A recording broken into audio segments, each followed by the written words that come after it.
Hey guys! So, kamusta po kayong lahat? At welcome po sa aking channel. Today guys, magluluto tayo ng hot shot and fun shot na katulad ng KFC. Kasi nga, di ba, quarantine ngayon at hindi tayo makakalabas. So, enjoy po!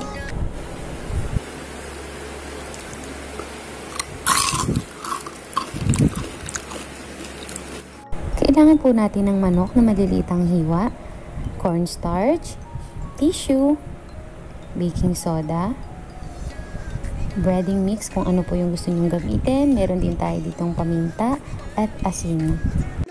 Next step naman natin na gagawin guys, kailangan natin tuyuin ang ating manok gamit ang tissue paper.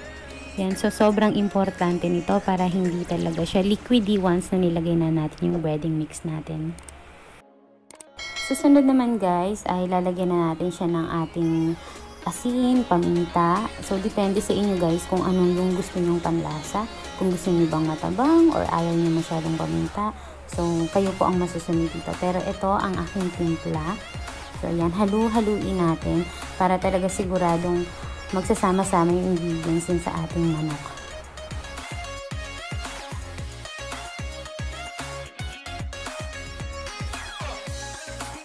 Ang susunod naman po natin gagawin ay gagawa tayo ng breading mix para sa ating fun shot, para sa mga chikiting.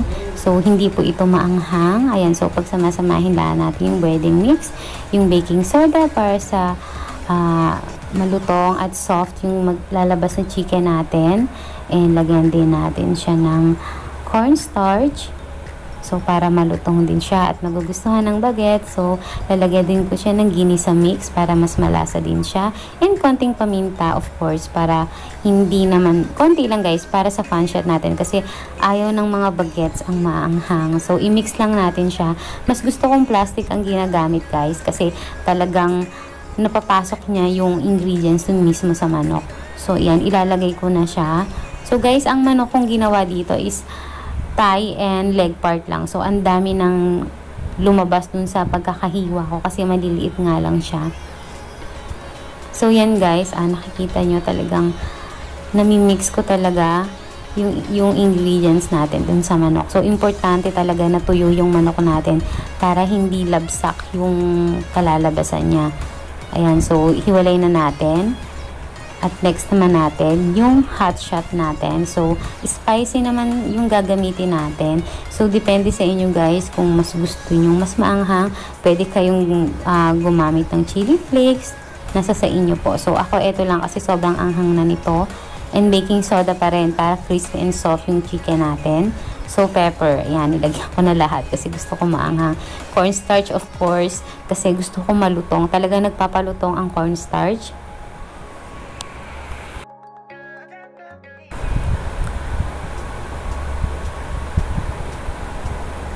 Lalagyan din natin siya ng salt, of course. Depende po sa inyo kung gusto nyo maalat. Kayo na po ang mag-a-adjust para sa lasa. So, imimix ko lang din po ito kasi nga, kailangan talagang magsama-sama yung ginawa nating dry ingredients para pumasok talaga dun sa chicken natin. So, yan. Sobrang dami na nitong chicken na to guys. So, hita lang siya at thigh part. Ang dami nang nagawa. Bagay na bagay talaga sa panahon ngayon kasi kailangan natin magtipid kasi nga quarantine ngayon. So, eto na. Sobrang mag-e-enjoy na ang bagets dito. Ipiprito na natin siya. So, magpainit lang tayo ng mantika. Sa akin, okay na yung ganitong mantika kasi nga, kailangan natin magtipid. So, tipid meal tayo ngayon, diba? So, ganyan lang mantika. Okay na to kasi lulutong naman to kahit hindi siya naka-deep fried. Ayan. So, ilagay na natin isa-isa. Yan, diba? Ang saya ng tunog.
So, yan guys, luto na siya. Sobrang crispy na niya.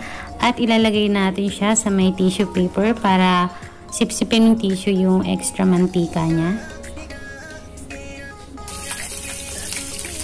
Ngayon naman guys, iluluto na natin yung hot shot. So, ito na yung maanghang. Yan. So, lutuin lang natin siya. Same procedure katulad ng nauna. So, luto na sila. So, ito na guys, yung ating finished product. And, next naman, gagawa naman tayo ng gravy ala KFC. So, gagawa tayo ng mushroom gravy. So, nilagay ko guys yung natirang breading mix and nilagyan ko siya ng water. So, stir lang natin hanggang ma-dissolve siya. And, siguraduhin natin guys na madi-dissolve lahat siya o matutunaw. And, after nyan guys, lalagyan naman natin siya ng butter. So, yan. Depende sa inyo. So, ako 1 tablespoon yung nilagay kong butter. So, enough na to. And, haluin lang natin siya. Hintayin natin mag-melt yung butter. So, kailangan magsama silang dalawa. And, ayan. So, nakikita nyo guys, yung consistency niya. So, malapot na po siya. And, ito yung gustong-gusto ko. So, perfect lang to sa gagawin nating gravy. So, next guys, ilagay na natin ang ating mushroom. Yay! Sobrang saya kasi favorite ko ang mushroom. And perfect lang to sa ginawa nating gravy. Sobrang kalasa niya talaga yung KFC. So, haluin lang natin. And hindi na natin ito kailangan lagyan ng asin or anuman kasi yung breading mix na nilagay natin ay may lasa na po.